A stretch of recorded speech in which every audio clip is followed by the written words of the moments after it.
time to start. Enjoy the show.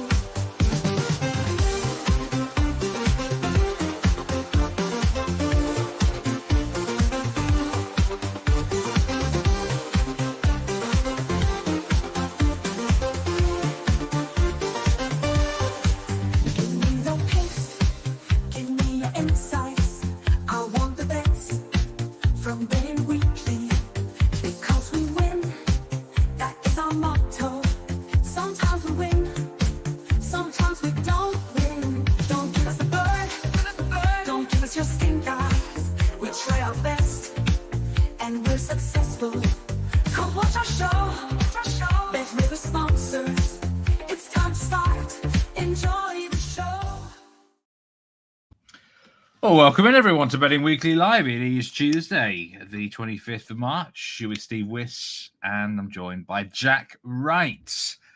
Jack, how has the international soccer window treated you so far? Have you been enjoying it?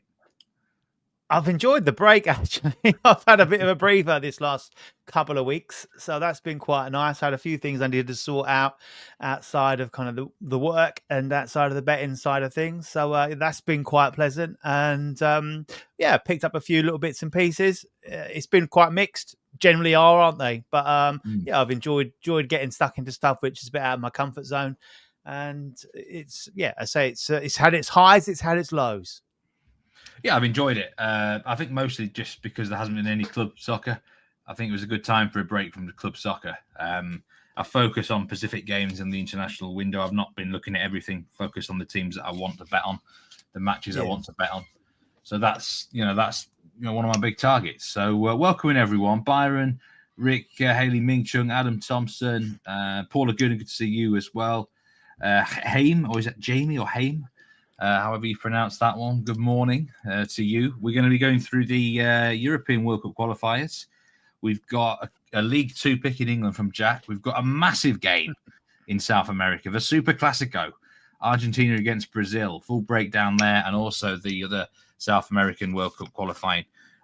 Just before we continue, some notable winners and losers from yesterday. $20,000 on Coco Gauff live at -239. That lost, unfortunately, over there in ATP, WTA Miami. A winner in the doubles, Townsend and Sienakova, 15 grand on that one. We actually had a $10,000 bet on the women's basketball yesterday. Texas -27.5 live. Unfortunately, that was a loser. But obviously, we've got lots of events going on with the March Madness, tennis going on. You can watch the live stream in Miami, WTA and ATP tour. And of course, do check out the Because We Win Instagram, because Nigel's been out there. There's been some brilliant content out there in Miami. I must say, he's really been enjoying himself. Looks great weather. Wish I was out there myself, to be honest with you. It's been a good to sort of get away from club soccer, not just with the international break, but other sports as well, Jack. And we're going to go and hopefully get some more winners today. Yeah, we will. We will indeed. It's always hard, like working with Nigel, a Premier League show, on an international break. He's either been to Dubai, Miami, somewhere exotic. Norfolk don't quite cut it when it comes down to that. But there we go. Never mind. He's gonna be coming back a refreshed man, looking to attack the rest of the season with loads of winners. I can just sense it. Right. Byron Muriel says, here's one for everyone. He took Cyprus +3 corners yesterday. There are certain teams in international soccer that have a lot of corners. Denmark, watch out for their games with corners. There's loads of them. Then Muello Charles, good afternoon to you. Finland let Duncan down yesterday. They were 2-0 up. Blew a lead against Lithuania. Villafan, good to see you as well. Even if you're not watching them maybe live, but you can watch on demand as well with Because We Win Live. Usually a lot of the bets won't expire for at least an hour. Sometimes you've got to be a bit quicker than others. But we're going to start with World Cup qualifying Europe today. The early fixture, I think, how many of these? I think there's only one of these is early, Jack. That is Moldova. Just this one. Yeah, Moldova against Estonia. Now, I watched Moldova the other night get absolutely mullered by Norway. And I was a little bit surprised in a way because Moldova nearly qualified for the Euro Championships last time out. They took it to the last group game. So I had them down in the sort of improving nation category. Now, Norway were excellent, it must be said. But if this Moldova side is an improving nation, then minus 106 to beat Estonia at home actually could be a big price, and it could be an overreaction to their defeat against Norway here. I know you had a little lean here. I do, mate. Yeah, I don't know if your stats there from our good friends at Bet Rivers back it up, but I know when I first looked through this card, knowing we'd be on today, I saw Moldova at plus 115. I don't know if the money has still come for them, but obviously at minus 106 now, I think that's still worth a little bit of interest. What I'll say at the top of the piece is that I find it with these qualifiers now, where you get the complete mixture of nations, it's a bit tricky to try and work out on the form line, isn't it? Because we're used to now with the Nations League, these sides are kind of pitched against their own level, and therefore they are picking up positive results. And you could potentially go and reel off, going, oh, they're unbeaten in 6, or they won 4 of the last 5 at home. And you've got to be really careful with that, because some of these sides have been playing absolute trash, and they're now up against sides that are a little bit better.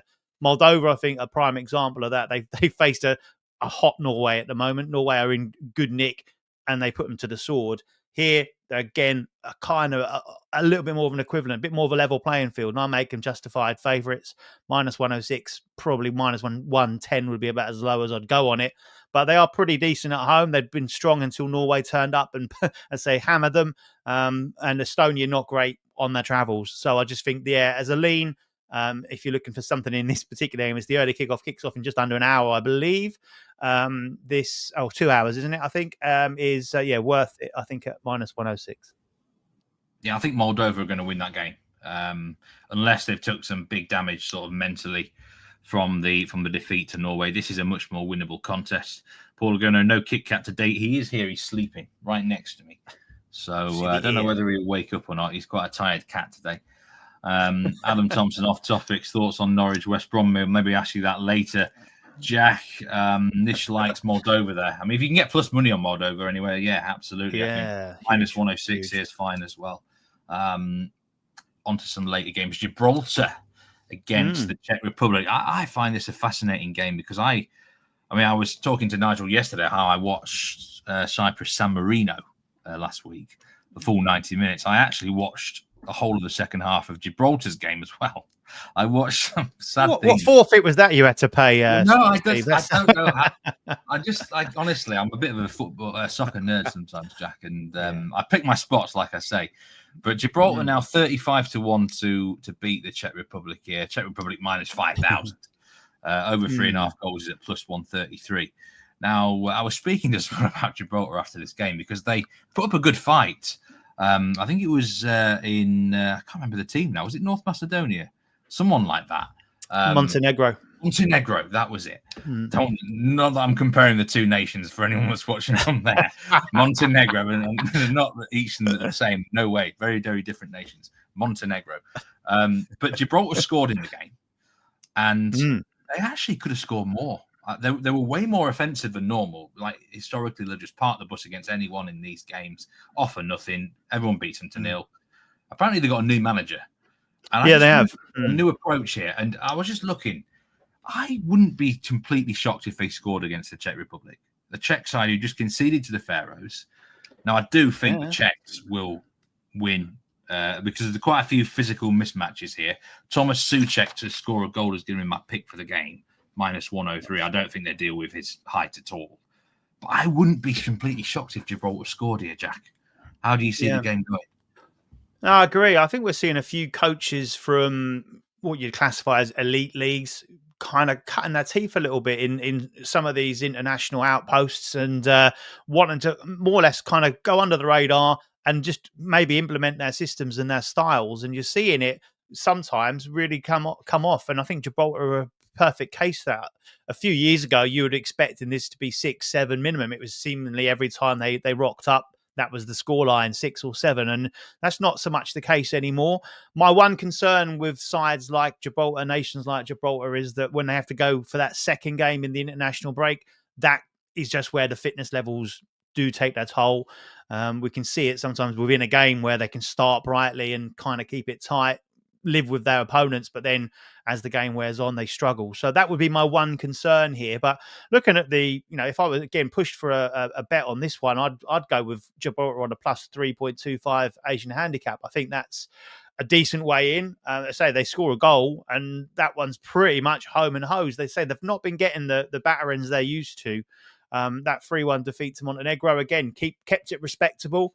They've now got a home game, and they've got to take heart from the fact the Czech Republic were pretty fortunate to go and get that win against the Faroe Islands. The Faroes are ranked 137 in the world. Looked like they'd snatched a point with that late equaliser, and then obviously conceded to Patrick Schick. So if you do think Gibraltar are going to cave, then I'd potentially look down the lines. You've already mentioned Souček there, yeah, Ariel, but you got to say that Schick is obviously a class above what Gibraltar are used to facing. And obviously scored both goals in that 2-1 win. So if you'd want to go on a positive angle, I'd certainly look down the goal scorer route rather than the handicap, because, as I say, you look, the Czech Republic aren't that great on the road. They failed to win each of their last 8 competitive matches on foreign soil. That includes the Euros as well, where it was neutral territory most of the time. But, a couple of games against Albania, Georgia, Ukraine, obviously neutral territory, Turkey, Poland. They're not like the absolute creme de la creme of international football. They've struggled to win. So the last time they won by 4 or more goals, which they'd obviously need to do here for this bet to lose, was in 2021, and that was against Estonia. So, I would look uncomfortably to side with Gibraltar here on a plus 3.2 Asian handicap. So, say even a 3-goal loss, you'd still get half a stake win. Gibraltar plus 3.25 plus 3.5. I never thought I'd be saying that. It looks a rock solid bet. That's all I can say. Souček minus 103 for me. That stood out to me because I watched him against the Faroes, and he had 4 shots, I think, in that game. 5 shots. Should have scored. Had 1 cleared off the line. If the Faroes couldn't deal with him, and they are quite a physical bunch, actually, the Faroes. Yeah, I do worry for Gibraltar, and there is quite a lot of big, tall players in this Czech team. Patrick Schick should go well in theory as well, but I think from set pieces, Gibraltar could be in trouble. The Bet River's not actually offering odds on both teams to score yes at this point in time, or I was looking for Gibraltar to score a goal. It's not offered yet. Maybe we might get that when the in-play odds come. It's one of those games that's not as many markets would be offered as normal, because there's just not going to be as much when you got a minus 5,000 favourite.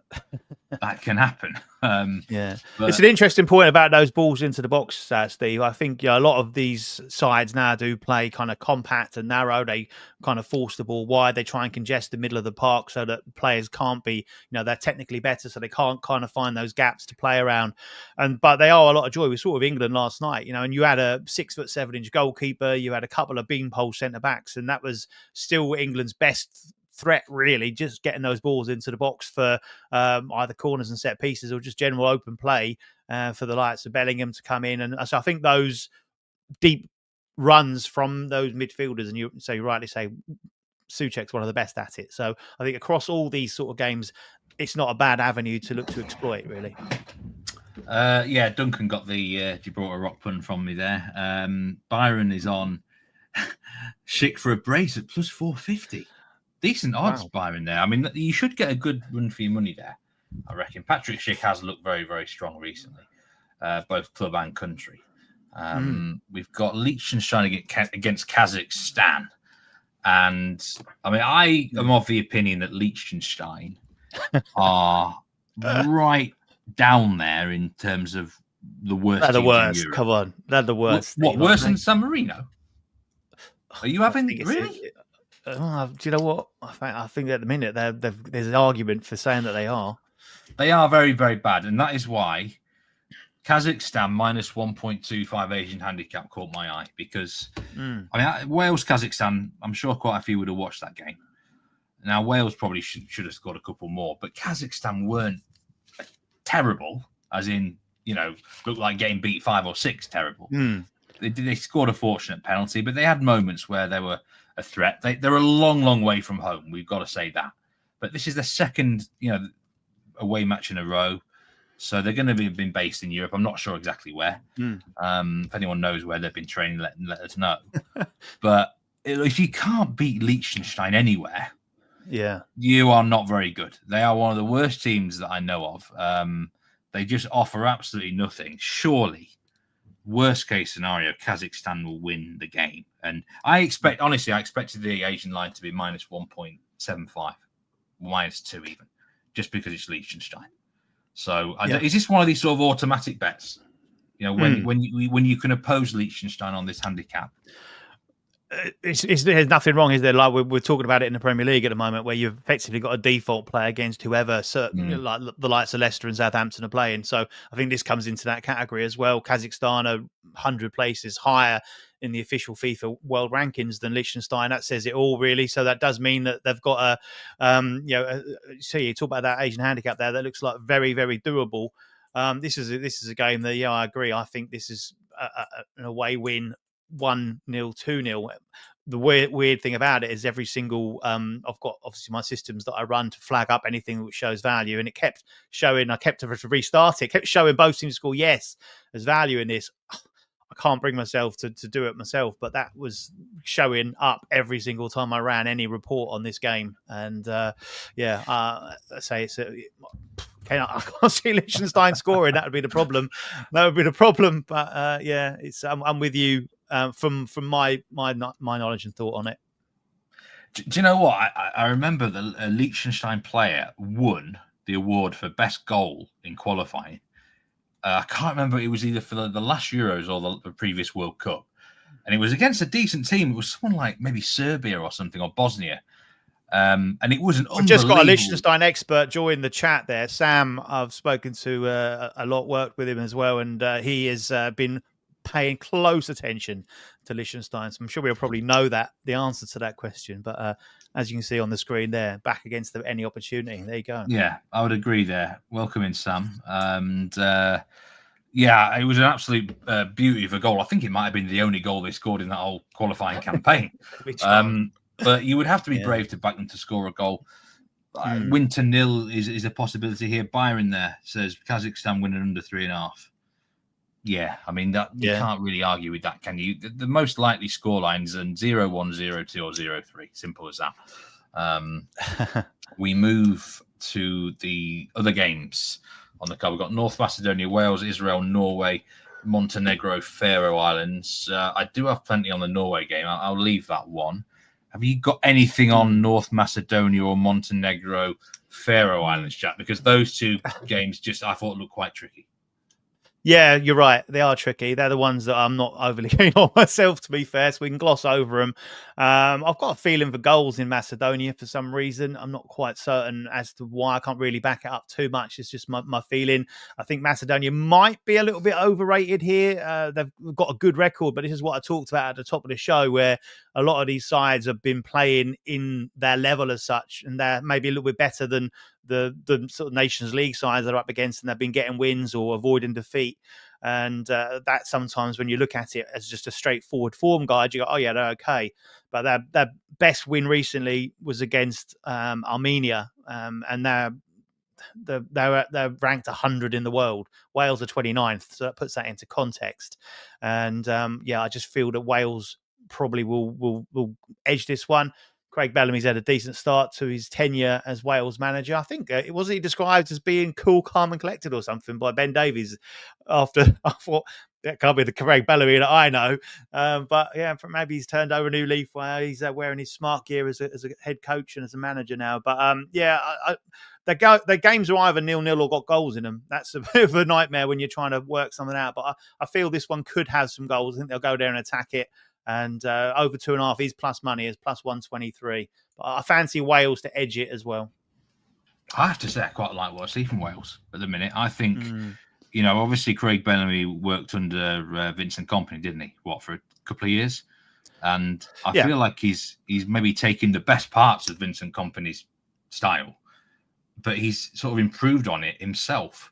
They look like they're just more willing to adapt in certain situations. There's a real buzz about Wales actually with the style, and it really helps. He's such a passionate Welshman as well. They've got the perfect man for the job right now. So I don't want to bet against Wales either, but I don't really want to back him at plus 120 away from home in North Macedonia either, to be honest. Plus 130, sorry. Montenegro, Faroe Islands, he's got -1 there, Nish has said, on the -1 Asian handicap Montenegro. Faroe Islands did put up a good fight against the Czech Republic. Like you said before, though, the second match in the window can be tricky on these smaller nations. But I mean, Faroe Islands are not as in the same sort of basket as, they're better than Andorra, the likes of Gibraltar, San Marinos of Israel, Liechtenstein. So they're not shocking. But Montenegro, I mean, they should win that game. To be fair, Montenegro. Yeah. I both teams to score. Yes, caught my eye on this one. Plus 118. I think Faroe Islands got a goal in them, and I think that'll that's at plus money. I thought was a fair, decent play. They've scored, as you said, they scored at the weekend against the Czech Republic. So if they can do that, then they can do that against Montenegro, and they concede a few as well. So I think that was just one that did stand out to me a little bit without doing too much digging into it. So it's one I kind of decided I'd leave alone, really. But both teams to score. Yes, was my lean on that one. Big threat from set pieces, the Faroe Islands. You don't want to concede corners and free kicks to them because they've got some big bodies. Great equal. I mean, to actually score from a corner against the Czech Republic, I think that takes some doing. Fair play. Beat Thomas Suchek in the air, the bloke who got the goal as well. So, well done there. Massive threat from Israel, Norway. I think this is the most interesting match on the card in Europe today. This is definitely my best bet in the Europe qualifiers, and I think over 2.75 goals has to be backed here at -127. And the Steve Wyss ladder's actually coming out here for goals. Whoa. Over 3.5 goals at plus 160, over 4.5 goals at plus 410. What I saw in Norway against Moldova, I know it's Moldova, but that was a different sort of Norway. They looked really like they wanted to put a team to the sword. Goal difference could be important in this in these qualifiers. And Israel, Israel did beat Estonia from behind, looked wide open. This is going to be played at a neutral ground in Hungary, I think. And I don't think Israel are the sort of side who are just going to shut up shop. And the other thing I've got to mention about this game, and we don't normally really delve into the world of politics on these shows, apart from when Simon Holden gets his teeth stuck in to certain things. There is the two nations don't get on. Let's just put it mildly. You can do your own research on that, but I think it could add quite a bit of spice. I think there was even some of the Norwegian public wanted their own nation to sort of forfeit the game. That's not happening. I think you could get a bit of spice here. I think we could get players getting stuck in. I think we could see quite a few cards. The cards might be worth looking at. Over 4.5 cards at plus 140. Red card, yes, at plus 335. Do you know who the ref is? Who is the ref? Chris Kavanagh, English ref. Is that going to spell trouble, do you think? Can he keep... Look, just say the match got a bit spicy and out of control. Is he the sort of ref who can keep control? He's happy to get the cards out. Yeah, I put some referees in categories that ones that don't put me off a bet on cards if I think there's going to be a bit of action in it. So, he would not put me off. No. Yeah, I just think... we could get fireworks here in a lot of ways. Goals, cards, that sort of thing. I think Norway will win. I think this is a new Norway now. I think they're going to really want to lay down the law and show what they're made of. So I'm going to say I think Norway win this. I think they could even get a big win, actually 4-1 or something. They've got so much attacking firepower, even in the players that are not in this squad at the minute, like the Noose is injured and guys like that. Defense is the concern. What about this game, Jack? There was a couple of players you like in it as well. Yeah, I agree. Goals was the one that highlighted to me as well. I'd go, given how the line is sort of shifting a little bit, ended up settling on over 3 Asian total here, which is plus money. It's plus 102. I think that gives you a free swing at, as you've said there, you've got your ladder out. That gives me a free swing at something a little bit higher, a little bit more juicy as well. So the way that Norway are playing and scoring goals for fun at the moment is an eye catcher for certain, and you can just see that from the kind of household names they've got at the top end of the pitch. And I also think you look at Israel, they've kept it quite tight the last 2 or 3 games, haven't they? But prior to that, they were getting hammered as well. And I wondered if they were just going to go on that slippery slope where they were that kind of side that turned up to the better nations and just got walloped every time.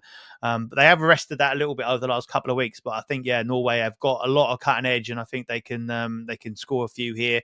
As you said, neutral territory.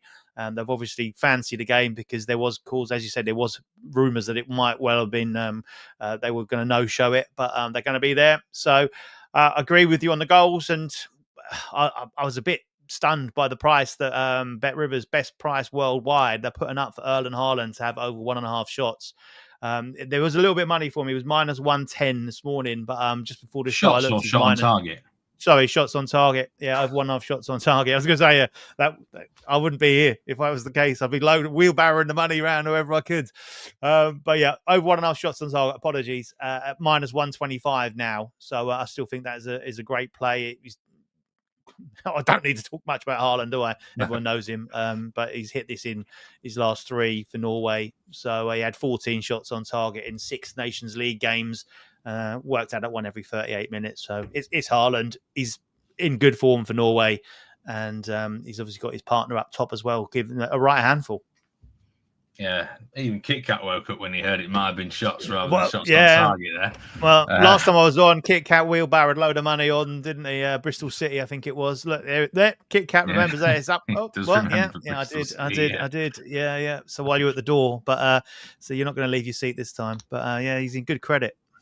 Ryerson for a shot on plus 123. I did see that. He's plus 400 for a shot on target. I did look at this one. Yeah, against Moldova. He did. He opened the scoring actually, and he does get forward a lot. I mean, I think Ryerson's going to become a massive player for Norway over the next 2-3 years because he's the one defender who I believe is at a high level compared to the rest of the back four. You know, we've seen him shut down Kylian Mbappe before. To a degree when Dortmund PSG last year, but when they're a favourite, he does like to get forward. He's a very good player. Yeah. No, that's a great. Yeah, that's crazy just for a shot, I must say. Do you think Norway are going to win, Jack? Nish is liking the Asian on Norway, minus 1.25. It's quite an aggressive play, isn't it? But I think I do think Norway win. Yeah. Do they win by 2 or more? Again, we've talked about the goals they got in the team, so I wouldn't be massively surprised. I'd probably like to have the -1 there. So if they only win by a goal, I've got that in my pocket. But fair play, Nish. You go aggressive, and you get the odds to justify that. So yeah, good luck to you. And yes, Benny, that was a $20,000 loser on Coco Gauff live. At minus 239. I hope that's not a confession from Benny. He's not coming on to say they had 20 grand. Were you stunned, Benny, by that? Oh, not. But okay, we're going to talk about the Super Classico soon. But you've got a League Two play in England. There's a couple of matches on the card. Port Vale against Barrow, Carlisle against MK Dons. The play from you, Jack, comes in the top game here as Barrow make the trip down the M6 motorway to Stoke-on-Trent. Who do you like in this game? Port Vale minus 112. We're doing Port Vale Barrow before Argentina Brazil. I'm shocked by that. Well, in kickoff order. We're doing it in kickoff order. Oh, right. Yeah, that's fair enough. Yeah, I'll keep this one brief, to be fair. I just think Port Vale are a good price. Minus 112, as you can see on the screen there now.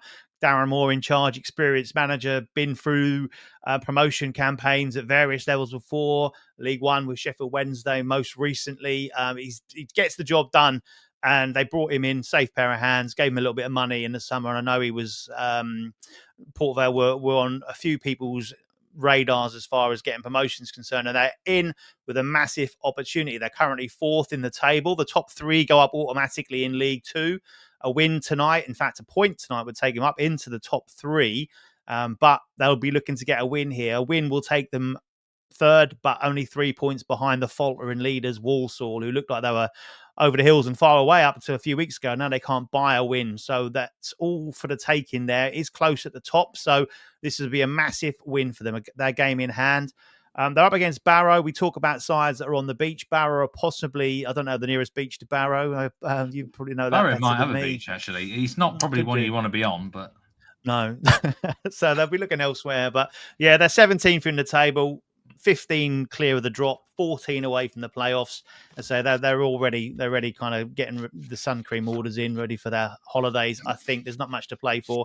Can work one or two ways, of course. They can either just free themselves up and they play like prime Barcelona, or that little edge, that lack of competitive edge, means that they're there for the taking for those sides with things to play for. And also, when you look at the respective home and away form, I don't get the odds. Simple as that. Port Vale also in good form at home. They won 6 of their last 7 at home in the league. Only 1 defeat in their last 16 at Vale Park as well. Got the 4th best home record in League 2. And Barrow lost 13 of 18, or the last 18 competitive road games, and they've got the 3rd worst away record in the league. So I just think this looks like a prime opportunity for Port Vale at home to get the job done and get back into the top 3 and keep the pressure on Walsall at the top. -112, I think, to me, is a really good price. Yeah, I think that's very good points there that you make about both teams, actually, Jack. Quite close to Morecambe Bay, actually, isn't it, Barrow? So that would probably be the area that you would go on the beach, if you want to call it a beach. Yeah. They keep losing. They might have to settle for Morecambe, but they might stretch. They might get a couple more wins at the end of the season and go further afield. Benny's got an 11-leg basketball parlay that he hit last night, nearly 30-1. Wow, well done, Benny. Couldn't recover from a 20k loss. It's because you don't do losers, Benny, do you? You don't do losers. Forget losers. You're a winner. So right. Okay, that's the League 2. That's the start, the fish course done. We move on to the main course now. The big game, the Super classic of the Americas. Argentina against Brazil. I mean, this is the sort of match which catches everyone's attention, even if you're not really into soccer. What a match. Argentina plus, I mean, the actual favourites here, Argentina. They're missing quite a lot of players. Both teams are going to qualify for the World Cup. We know that now. Argentina have been drifting to +138, Brazil +255. We've got a goal line of over 1.5 goals coming now back to -159. I'm really strong on the unders here, Jack. I've got on these bets quite early. It's my pick on both the Betting Weekly Insider and the Betting Weekly newsletter. So under 2 agent goals, but that is now -139. I still would. I mean, I still think it's a bet, really. Actually, so -152 now. The money for the unders keeps coming and coming and coming. It doesn't surprise me. But this is a massive 0-0 contender. It's going to be stop, start, fouls everywhere. All sorts of aggro for the referee. Will the match get completed on time? Probably not. I make a case for any goals here. I just don't see many being scored. Just some of the players on display, I guess. That's the only thing you can say about it. I agree with you. You look at the game and look at the recent history. You look at what this match is in itself, in its own right, and it screams unders. Byron's put it in capital letters. That's just exactly how much it is. It's an unders game. But at what point are you now going? Like, for me, like, if I was fresh into this and not followed your advice on the newsletter and in the insider, and I'm now looking at this game fresh, does it become a game that you can attack the over 1.75 if you really want to, or 2 Asian total? The money's come so much, hasn't it? What do you think? Well, the money's come for the under. It doesn't surprise me. I thought -114 on under 2 Asian goals was a really, really good price. Now it's -152. It's probably where it should be, in fairness. It doesn't mean there's value. +120 for over 2. That's probably about fair. So that's why I wouldn't say the over is a bet now. When does the over become a bet? For some people with the systems and all that, it'll hit a certain price and think they've got to take it. But look at recent head-to-head. 6 of the last 7 have gone under 1.5. Usually this usually ends 1-0 to someone. There has been 1-0 in that period. Argentina just don't seem to have any offensive weapons at their disposal in this particular. Brazil, actually, I think Brazil won't lose the game. It's not often I've thought Brazil might get a result. They've been awful for a while, but they're starting to improve again. They've got guys like Rafinha, I think, is becoming better. Vinicius Junior, obviously, although he's maybe slightly doubtful for the game. Endrick, I think, will come good in time as well. So I would actually lean towards Brazil not losing the game. 0-0 is definitely my prediction for this one. Joe Linton, card at plus money, is generous. Probably starts with Bruno suspended. That's a good call. Joe Linton likes to get stuck in, doesn't he? It's a good game. It's one of those to watch, isn't it? But I mean, if absolute you are going to stunning game.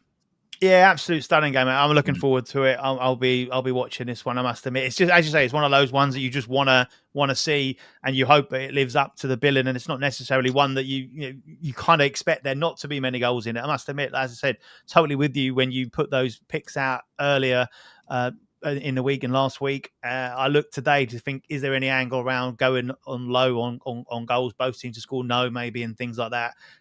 Everything's locked down as far as the unders is concerned. Just say the money's come for it, continues to come for it. There will come a point of time when, I say, the Shrewdies will be getting involved and saying, well, now we've got to go on the other side of the fence. But as I say, as far as the expectation of the game is concerned, you would expect it to be tight and low or no scoring. But should be fireworks, should be plenty of fouls, should be plenty of aggravation. Got a great referee if you can get on cards for this one. He's warmed up for this with 9 yellow cards and 3 red cards in his last match. So if you can get a thing that just makes your mouth water if you're into that kind of thing, and I certainly am. So that side of things, if you can scatter a few around on a few players to get carded, because there'll be some unusual ones out there, some players that you don't necessarily associate with cards will just get dragged into the mayhem. And as I say, there'll be obviously some more realistic ones, like say Joe Linton, that you can get involved in at a decent price. Do you know what the card line is? Do you know what the card line is? I'd probably say I actually didn't look, I'll be honest, because of what we do on the show, but I reckon it's got to be 6.5, maybe 7.5. 7.5. 7.5 cards. Over 7.5 is minus money, minus 103. I mean, if you want to be over 8.5 cards, is plus 155. Over 9, if you're thinking double-digit cards here, which could happen, it wouldn't shock me. Right. Let me just read you. So the referee is Roja, Colombian referee, Andres Jose Roja Noguera, and he 9 yellows, 3 reds in his last game. Prior to that, just 3 yellows, but then 6 yellows, 1 red. 9 yellows, 1 red, 9 yellows, 9 yellows. They're his last games most recently. So he's ready for this one. Let's put it that way. It's the sort of game when you think about it. The players, it's one of the few matches in world soccer where probably the players want to get a card because it shows they're committed to the cause. It doesn't matter now if you get suspended in this section, does it? No. Because both nations are going to qualify. As long as you don't do something really stupid and get banned for like a year or something, then a reds is fine. Couldn't you red card someone put up there? Adam Thompson, 33-1. There's a bloke who loses his cool so easily. I mean, Argentina are going to wind him up, aren't they? So there's like a big price on someone that's a history of red cards. Yeah. And Cunha's not got a game for a long while. He's getting the book thrown at him, isn't he, in the Premier League for what he's been up to. So he's ready to go. He'll probably stay out there if he gets sent off anyway. Okay. Well, I can tell you now, there was some money on Brazil. 63% of the money, 58% of the tickets. Brazil's reputation and name, I think, has maybe sucked a few people in there. But I do think they are the right side in this game. I don't think they'll lose. They started awful, didn't they? Their initial campaign, at one point, it looked like there was a possibility they might fail to qualify for the first time in their history. But they have turned it around, and so they should with some of the players they've got at their disposal. And as you say, Rafinha is there. He's also lit the touch paper for this, hasn't he? He's said a few expletives about Argentina in an interview a couple of days ago. Yeah, telling them to do one. He's much more confident now as a player because he knows he's one of the best players in Brazil.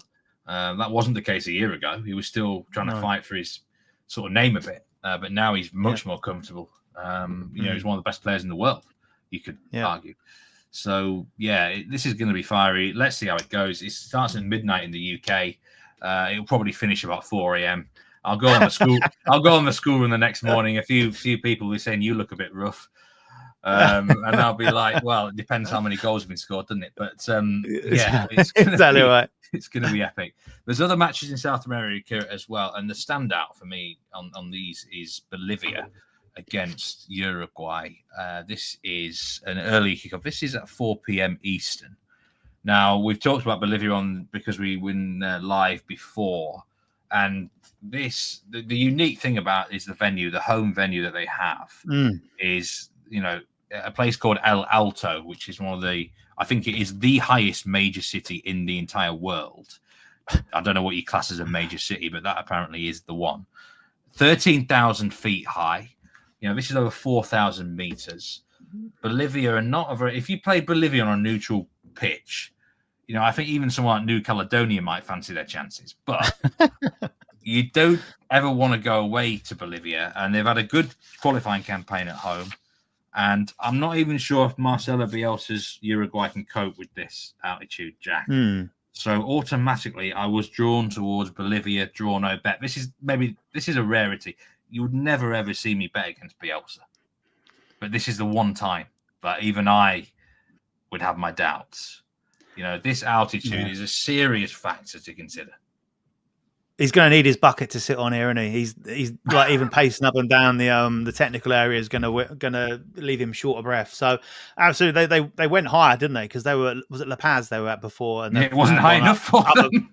No, let's go higher. Good game up there. So absolutely, El Alto, and so they're just trying to make it as difficult as possible for their opponents. And they have done generally, haven't they? They're woeful away. Is it something like one away win in 60 attempts or something like that in World Cup qualifying or in competitive? They weren't that bad, I think Peru beat them the other night, but they 3-1. Bolivia's metrics weren't that bad, and they played all right. So that I think that's got to be massively encouraging for them. Yeah. Well, they're the confidence they get from playing at home up there, and say the kind of poster campaign for a tough place to go, as is coined, I think, on your show with you James and Dan, wasn't it? But it certainly is. And you've got to fancy him. Uruguay. I expected them to get the job done against Argentina, I must admit, or at least not get beat in that last game, and they obviously lost that 1-0. Again, I've kind of pieced together the research on this. I think Bielsa's squad was something like 38, wasn't it? He named a massive squad for these two games, and it just seemed to me another part of the reason I expected Uruguay to get the job done against Argentina was that he seemed to have picked so many players that he was going to go full strength and leave everything out there against Argentina to then be able to completely rotate and go with a real fresh, fit side, that knowing that they're going to struggle with that aspect in Bolivia, but obviously didn't work out against Argentina. So it's very, very difficult to see them getting something from this. And I was with you. Tino bet -118. I think the over 2 Asian total looks quite appealing at -125 as well. I think that's an option. Goals, because, lead to some mistakes. Random things can happen here. I've seen sides get red cards, make sloppy mistakes. The altitude can do that to you. I do think that Bielsa was expecting to beat Argentina. Agreed. It might sound a bit of a big-headed thing to say, but I think he expected them to win that game. And I'm not saying he was going to sack this one off, but he was going to do full-scale rotation. I heard he was going to pick players that are more used to playing at some altitude in like Colombia or somewhere. That's why he picked such a massive squad. Whether that plan's now changed because they lost, I'm not sure. But I do know that they flew into the lower regions of Bolivia. And they're only traveling to El Alto today. They're probably in the air right now. So then they are not going to be used to this altitude. Whether this is a Bielsa sort of tactic where, because you're not subjected to it for that long, it might, but it could work the other way. They could be horrific here. Yeah.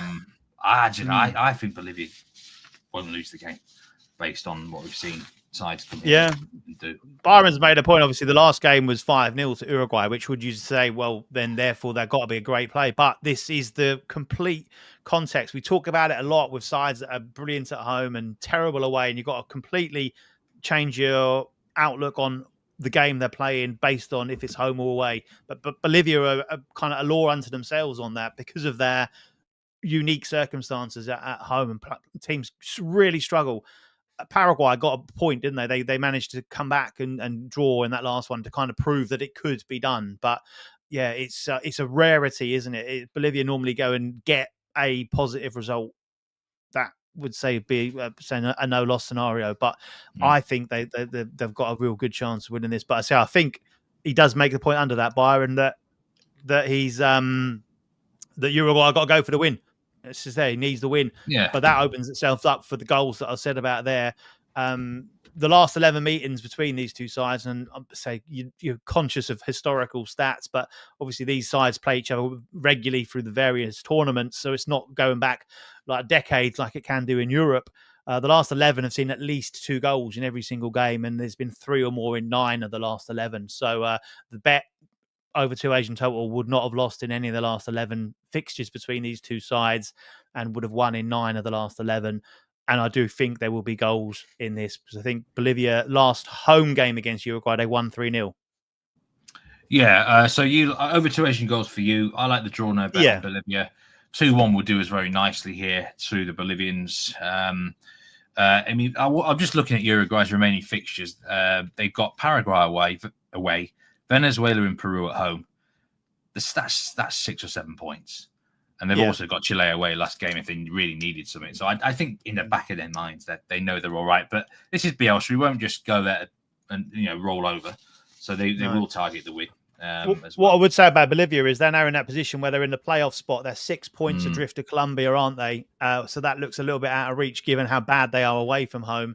And they're also the 3 sides beneath them are now closing the gap a little bit. There's only, I think, 4 points between the bottom and them in that playoff place. They need a win tonight. Their last 2 at home, I think if we discount their road form, their last 2 at home, Brazil and Chile and Brazil. Chile. Yeah. So they have to win their home games because they'll lose both of the away remaining ones. They've got to win their last 3 at home, I think, that would probably be enough to get the playoff spot, I would think. Yeah, I agree. I agree. Yeah, but that means they need to get a positive result tonight, don't they? I don't have anything myself in the other 3 games. I was looking at Chile, Ecuador under 2 Asian goals as well. Ecuador have got an unbelievable defense, and as Nigel made a good point on Betting Weekly Live on Friday, I think it was with Dan, that you look at their roster, it's stacked at the back and in defensive midfield. But I don't have any other bets in South America. Do you have anything to round off the card or not, Jack, that you'd like to point out? No, nothing in those, mate. No. Nothing in those either. Well, in that case, I'll leave us to say that we've got 91% of the money is on Uruguay with 86% of the tickets. So Bielsa has been backed by the public. Most of that's come from Leeds. Probably, yeah. He's still a god in Leeds, so yeah, absolutely right. So remember, you can watch live streams. The African World Cup qualifiers are in full swing. Port Vale Barrow, you can watch that live on Jack's. Yes, got a bet for that game. Carlisle MK Dons as well. We've got the WTA matches in Miami and the ATP Tour men's round of 16. You can watch live. We've got house specials across the board on Bet Rivers as well. We've got another MLB futures special. We had one yesterday. We've got the Yankees, Mets, or the Phillies to be the first MLB team to reach 10 wins this season at plus 520. One of those 3 teams to get first team to get 10 wins, and you will cash there plus 520. There's also some basketball house specials to check out on the Bet Rivers website. But and talking of basketball, tomorrow I'm going to be joined by Doug Kazarian again. And I'll tell you what, do not sleep on Doug Kazarian. He went 5-0 last time he was on with me. We're going to be talking about the March Madness events that are going to unfold. And really looking forward to that one with Doug. He was brilliant the last time we was on. So do tune in on there. And then later in the week, I do believe Dan Roebuck is back with Sean Calvert is going to be on Betting Weekly Live on Thursday. Jack, it was a pleasure as always. International window. Like our discussions talking about these teams, it feel like we can really open up. Yeah, mate, I very much enjoyed that. Yeah, it was good. So a little bit of a different script to normal. So it's good to go a little bit off-piste. Yes, off-piste indeed. All right, well, take care, everyone. Remember to gamble responsibly. But best of luck, whatever you are taking today in the world of sports. Let's hope we can cash some winning tickets. My best bet of the day is that Norway over 2.75 goals against Israel. What would your best bet of the day be? It's in the big one. Port Vale to beat Barrow. Port Vale to beat Barrow. Right. Best of luck with that then, Jack. We'll see you next time on Betting Weekly Live. Take care.